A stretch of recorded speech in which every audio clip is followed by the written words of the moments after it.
সমরাস্ত্র দিয়ে যুদ্ধ করার চেয়ে বাণিজ্য দিয়ে যুদ্ধ করাই শ্রেয় মনে করছেন মার্কিন প্রেসিডেন্ট ডোনাল্ড ট্রাম্প।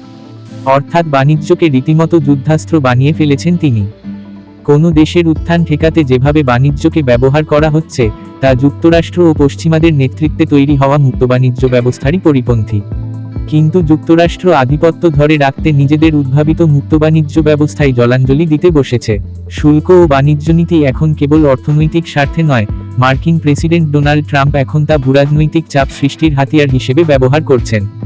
চীনের সঙ্গে দীর্ঘদিনের বাণিজ্য যুদ্ধ, রাশিয়ার ওপর নিষেধাজ্ঞা ও ভারতের ওপর শুল্ক সংক্রান্ত চাপ, সব মিলিয়ে ওয়াশিংটন কার্যত বাণিজ্যকে কূটনৈতিক অস্ত্রে রূপ দিচ্ছে।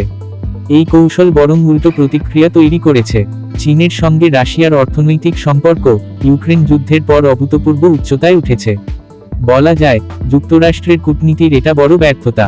রাশিয়া পশ্চিমা নিষেধাজ্ঞা কাটিয়ে উঠতে তেল ও গ্যাস বিক্রিতে বেইজিংয়ের ওপর নির্ভরশীল হয়েছে। চীন ও রাশিয়াকে সস্তা জ্বালানি, কাঁচামালের উৎস ও কৌশলগত মিত্র হিসেবে বিবেচনা করছে, যদিও সমাজতান্ত্রিক দেশ হওয়া সত্ত্বেও একসময় রাশিয়া ও চীনের সম্পর্ক ছিল খারাপ। উল্টো 1970-এর দশকে চীন ও যুক্তরাষ্ট্রের মধ্যে গোপনে কূটনৈতিক সম্পর্ক গড়ে ওঠে। ভারতের অবস্থান খানিকটা ভিন্ন। নয়াদিল্লি যুক্তরাষ্ট্রের সঙ্গে প্রতিরক্ষা সহযোগিতা বাড়ালেও রাশিয়ার কাছ থেকে বিপুল পরিমাণ তেল আমদানি করছে এবং চীনের সঙ্গে ব্রিক্সে সক্রিয় ভূমিকা রাখছে।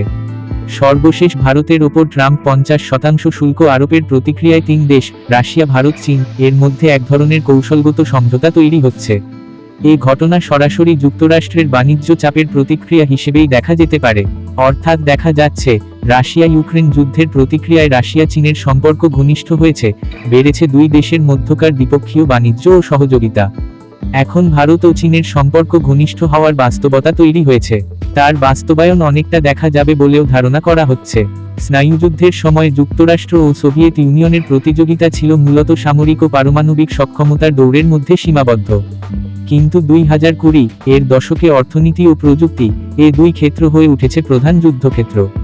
ট্রাম্প এই নতুন বাস্তবতাকে কাজে লাগিয়ে শুল্ক, নিষেধাজ্ঞা ও বাজারে প্রবেশাধিকারের মাধ্যমে প্রতিপক্ষকে চাপের মধ্যে রাখছেন। কিন্তু রাশিয়া, চীন, ভারত ত্রয়ী এখন বুঝতে পেরেছে, তাদের কারো পক্ষে একা কেউ এই চাপ সামাল দিতে পারবে না। ফলে তারা যৌথ প্রকল্প, মুদ্রা বিনিময় চুক্তি, অবকাঠামো বিনিয়োগ এবং প্রযুক্তি সহযোগিতায় মনোযোগ দিচ্ছে। এ প্রক্রিয়া আরও আগেই শুরু হয়েছে। এখন ট্রাম্প শুল্কচাপের নীতি বজায় রাখলে এই প্রক্রিয়া আরও ত্বরান্বিত হবে। সম্প্রতি ভারতের সঙ্গে প্রেসিডেন্ট ডোনাল্ড ট্রাম্প যে আচরণ করেছেন, সেই ঘটনা থেকে বাণিজ্য যুদ্ধের প্রকৃত কারণ সম্পর্কে আঁচ করা যায়। সেটা হলো উদীয়মান কোনো দেশকে আটকে দেওয়া।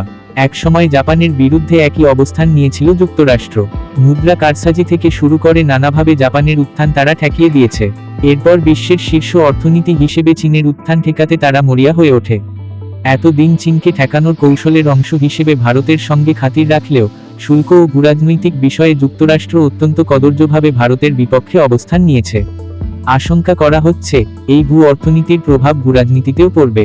রাশিয়া, চীন, ভারতের ঘনিষ্ঠতা কেবল অর্থনৈতিক জোট নয়, এটি এক ধরনের ভূরাজনৈতিক বার্তা।